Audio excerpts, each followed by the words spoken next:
যখন তফসিল ঘোষণা তো একটা দিন থাকবে, কয়েকটা দিন থাকবে নমিনেশন পেপার জমা দেওয়ার দিন। তো সেই দিনে যারা নমিনেশন পেপার জমা দিতে আসবে সেই প্রার্থীদেরকে বাধা দেওয়া হবে কিনা। সাবির মুস্তাফা, আমরা দেখলাম যে ফুয়াদ, যে ব্যারিস্টার ফুয়াদ, তিনি বরিশালে গিয়ে মার খেলেন এবং বিএনপির কর্মীদের হাতে মার খেলেন। তো তারেক রহমান যেই এই অবস্থানটি নিলেন, আপনার কাছে কি মনে হয় তফসিল ঘোষণার পরে মাঠের চিত্রটি কিরকম দাঁড়াবে? না, মাঠের চিত্রটি একটু ঘোলাটে হবে, সেটা নিয়ে কোনো সন্দেহ নেই। এরকম জুতা মারার ঘটনা, চেস করার ঘটনা, ডিম মারার ঘটনা আরো ঘটবে। এবং তবে সবচেয়ে মানে গুরুত্বপূর্ণ যে বিষয়টা, যে যখন তফসিল ঘোষণা তো একটা দিন থাকবে, কয়েকটা দিন থাকবে নমিনেশন পেপার জমা দেওয়ার দিন। তো সেই দিনে যারা নমিনেশন পেপার জমা দিতে আসবে সেই প্রার্থীদেরকে বাধা দেওয়া হবে কিনা, সেটা হচ্ছে সবচেয়ে গুরুত্বপূর্ণ। এখানে ওই ব্যারিস্টার ফুয়াদ যা হলো, উনার এই ধরনের ঘটনা বাংলাদেশে আগেও ঘটেছে, ভবিষ্যতেও ঘটবে, এটা নিয়ে মানে বেশি বিচলিত হওয়ার কোনো কারণ দেখি না। বাংলাদেশের রাজনীতি এমনিতে মানে খুব একটা ভদ্র রাজনীতি না। এটা তো ব্রিটেন বা আমেরিকার রাজনীতির কথাও বলবো না, সেটা আরো অভদ্র হয়ে গেছে। ব্রিটেনে যত ভদ্র একটা রাজনীতি আছে, কিন্তু সেখানেও কিন্তু মন্ত্রীদেরকে ডিম খেতে হয়। এমন একটা ঘটনা ঘটেছে, একজন ডেপুটি প্রাইম মিনিস্টারকে একজন দর্শক আঘাত করেছিল এবং ডেপুটি প্রাইম মিনিস্টার গিয়ে তাকে একদম একটা ঘুষি মেরে দিচ্ছে, ঘুষি মেরে মাটিতে ফেলে দিয়েছে। সেটাও হয় ব্রিটেনে। তো বাংলাদেশে তো হচ্ছে ওদিক থেকে তো কমই হয়, কেউ কাউকে আঘাত করে না। কিন্তু আমি যেটা বলছিলাম, যে প্রার্থীরা নমিনেশন পেপার জমা দিতে পারবে কিনা, কেউ তাদেরকে বাধা দিতে পারবে কিনা, বিশেষ করে যারা বড় দলে তাদের কোনো অসুবিধা হবে না। বিএনপি, জামাত, তাদের অসুবিধা হবে না। এনসিপি তো পুলিশ আর্মি প্রোটেকশন নিয়ে চলে সব জায়গায়, তাদেরও অসুবিধা হবে না। কিন্তু গণ অধিকার পরিষদ প্রায় মার খায় বিভিন্ন সোর্স থেকে। জাতীয় পার্টির বিরুদ্ধে তো গণ অধিকার পরিষদই 2 দফা আক্রমণ করেছে, তাদের অফিসে আগুন দিয়েছে। কাজেই তাদের প্রার্থীরা ঝুঁকির মধ্যে থাকবে যদি তারা ইলেকশনে অংশগ্রহণ করে। আর তাছাড়া স্বতন্ত্র প্রার্থী, এখন স্বতন্ত্র প্রার্থী যদি স্থানীয়ভাবে আওয়ামী লীগ সমর্থক হয়ে থাকে, তাকে অন্যান্য দল, বিএনপি, জামাত এবং অন্যান্য দলের যারা আছে, তারা নমিনেশন পেপার ফাইল করতে দিবে কিনা, বাধা দিবে কিনা, সেগুলো কিন্তু প্রতিটা আসনে, প্রতিটা কেন্দ্রে এই বিষয়ে চোখ রাখতে হবে। এবং এখানেই আমি সমস্যাটা মানে আশঙ্কা করছি, যে এখানে আসল বাধা এবং বিপত্তিটা আসবে।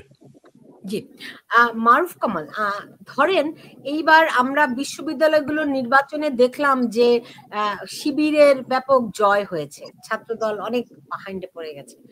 এইবার বিশ্ববিদ্যালয়গুলোর মতোই কি জামাতের জয়ের সম্ভাবনা জাতীয় নির্বাচনে দেখেন? না, আমি দেখি না। আমি দেখি না এখানে। আপনি যদি বিশ্ববিদ্যালয়গুলোর কথা বলেন, বিশ্ববিদ্যালয়গুলোর সঙ্গে ভালো করেছে ফলাফল। তো এটা কিন্তু একটা কালমিনেশন, অনেক দিন ঘটনার কালমিনেশন। যদি অতীতের ঘটনা প্রবাহর দিকে একটু নজর দেন, তাহলে আপনি দেখবেন যে বিশ্ববিদ্যালয়গুলোতে কি ধরনের পরিস্থিতি, পরিবেশ বিরাজ করছে। ওখানে ছাত্রলীগ মোটামুটি একটা আধিপত্য কায়েম করেছিল, তারা অন্য কোনো প্রতিদ্বন্দ্বী সংগঠনকে ঢুকতে দেয় নাই। এগুলো তো জানেন, ছাত্র দলের তো প্রবেশাধিকারী ছিল, দীর্ঘদিন তারা ক্যাম্পাসের বাইরে থাকতে হয়েছে। তো শিবির একটা অন্য প্রক্রিয়ার, অন্য চারিত্রের সংগঠন, তারা খানিকটা রেজিমেন্টের সংগঠন, তারা কিন্তু কতগুলো কায়দা গ্রহণ করেছিল। এরা তো মানে আন্ডারগ্রাউন্ডে চলে যেতে পারে, তারপরে অন্য সংগঠনের মধ্যে ইনফিলট্রেট করে কাজ করতে পারে। শিবির এই কাজটা কিন্তু করেছে দীর্ঘদিন। আওয়ামী লীগের যে 15 বছর 16 বছরের শাসন আমলে তারা কিন্তু প্রথম দিকে না হলেও মানে মাঝামাঝি সময় থেকে কিন্তু তারা আন্ডারগ্রাউন্ডে চলে গেছে। তারপরে তারা শিবির ছাত্রলীগের মধ্যে ঢুকে গেছে, ছাত্রলীগার সেজে তারা মানে একদিকে ডেমনস্ট্রেট করেছে, আবার গোপনে শিবিরের কাজ করেছে। যে সুযোগগুলো ছাত্রদল পায়, ছাত্রদলের তো সাংগঠনিক যে কেমিস্ট্রি সেটা আলাদা, তাদের পদ্ধতি। ছাত্র দলের লোকরা ইউনিভার্সিটিতে ঢুকে গুপ্ত কাজ করা, গেরিলা কায়দায় কাজ করা, আন্ডারগ্রাউন্ড হয়ে কাজ করা সম্ভব হয়নি। কম্পিউটারিজম যখন হঠাৎ করে যে পরিবর্তন হলো, পরিবর্তনের পরে ছাত্র দলকে নতুন করে কিন্তু ক্যাম্পাসে ঢুকতে হয়েছে, নতুন করে পরিচিত হতে হয়েছে, নতুন করে তৎপরতা শুরু করতে হয়েছে। কিন্তু শিবির কিন্তু আগে থেকেই দেখবেন, হঠাৎ করে আওয়ামী লীগের পতনের পরে শিবির হঠাৎ যারা ইনভেস্ট করলো এবং তাদের দেখা গেল যে প্রত্যেকেই ছাত্রলীগের ভেতরে কাজ করেছে।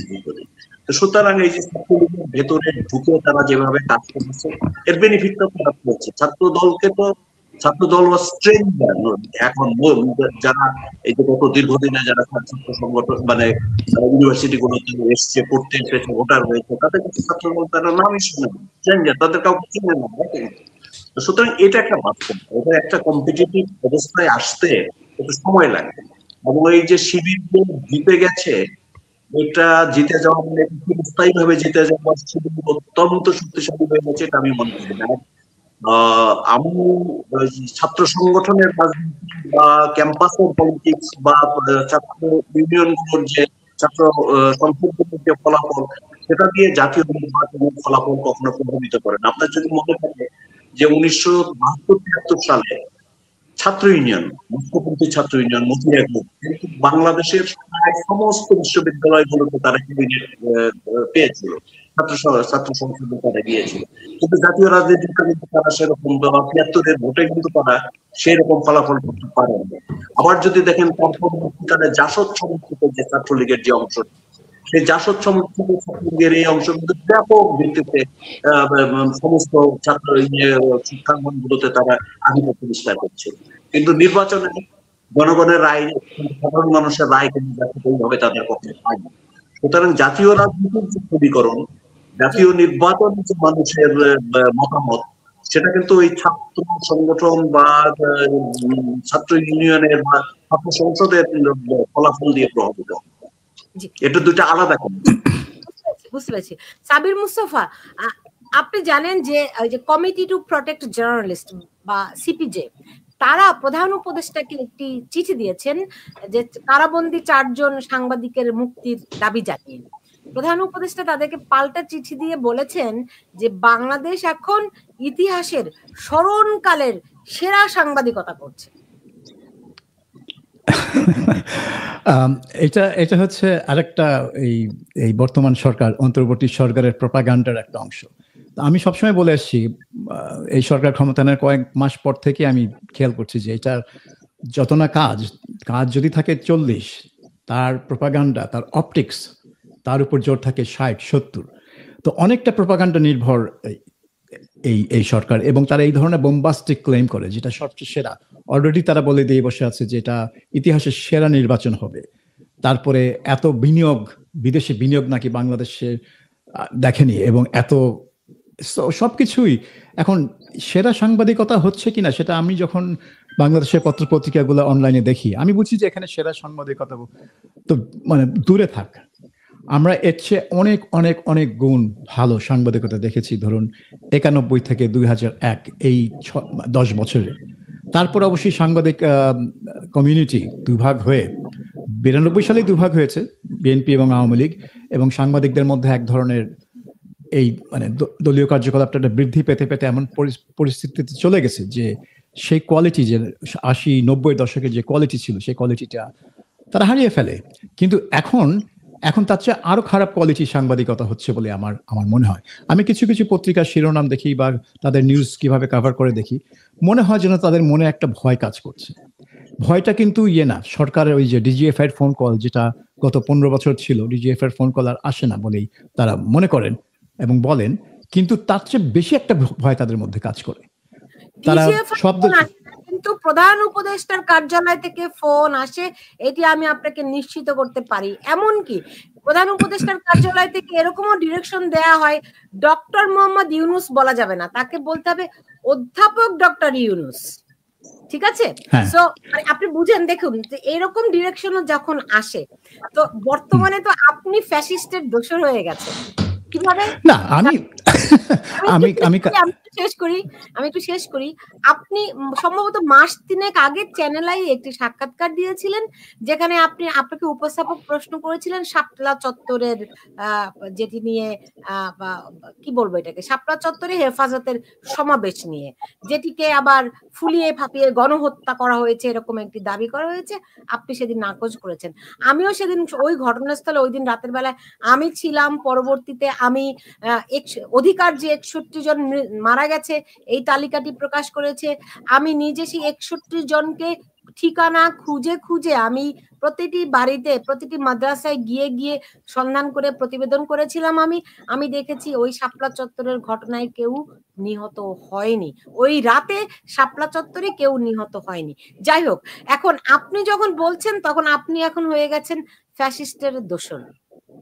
না, এটা এই কথা আমি কান দিই না, কোনো মানে কাউকেই আমি কোনো দলের দোসর বা কোনো মতবাদের দোসর হিসেবে দেখি না এবং নিজেকেও দেখি না। ঘটনাটা যেটা ছিল, প্রেসিডেন্টটা কিন্তু আমাকে বিশেষ করে শাপলা চত্বর নিয়ে প্রশ্ন করেন, প্রশ্ন করেছিল বিবিসির রিপোর্টিং নিয়ে, বিবিসি কিভাবে রিপোর্ট করে, কিভাবে কি করে। তো আমি ওটার ব্যাখ্যা দিতে গিয়ে শাপলা চত্বরের প্রসঙ্গটা আমি টেনেছি, কারণ এইটা নিয়ে আমাদেরকে অনেক এই গত 13 বছর না 12 বছর অনেক কথা শুনতে হয়েছে, যেন আমরা একটা বিরাট হত্যাকাণ্ড ধামাচাপা দিয়েছি। হ্যাঁ, আমাদের ওখানে ছিল 2 জন রিপোর্টার, কিন্তু বাংলাদেশে মানে ঢাকা শহরের নানান নিউজ পেপার, নানান টেলিভিশন চ্যানেলের আমি বলবো প্রায় 100 ক্রু এবং রিপোর্টার ওখানে ছিল। এটা শুধু, এবং এদের কেউ কিন্তু বলেনি যে ওখানে শাপলা চত্বরের মধ্যরাতে একটা হত্যাযজ্ঞ হয়েছে। হত্যাযজ্ঞ যে হয় নাই তা না, ঢাকা শহরে সেদিন আমরা বলতে বিবিসি বাংলা বোঝাচ্ছি, তখন সন্ধ্যাবেলার অনুষ্ঠানে আমরা 12 থেকে 20 জনের মৃত্যুর খবর অলরেডি দিয়েছি, যেটা আমরা কনফার্ম করতে পেরেছি। পরবর্তীতে নারায়ণগঞ্জে মারা গিয়েছে, হাটহাজারীতে মারা গেছে, বরগুনায় মারা গিয়েছে, সব মিলে এই অধিকারের 61, তারপরে হিউম্যান রাইটস ওয়াচের 58, কিন্তু এদের কেউই, তাদের সবাইকেই বিবিসি বাংলার তরফ থেকে সাক্ষাৎকার নেওয়া হয়েছিল।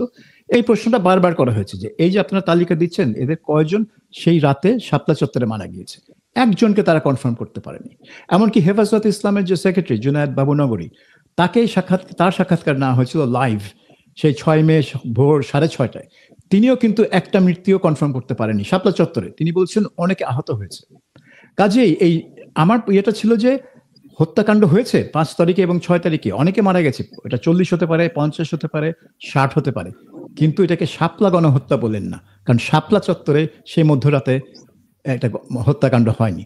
তো এইটাই হয়ে গেছে মানে ব্যাপারটা, যে অনেকে পুরো ঘটনাটাকে শাপলা গণহত্যা হিসেবে চালিয়ে দিতে চায়।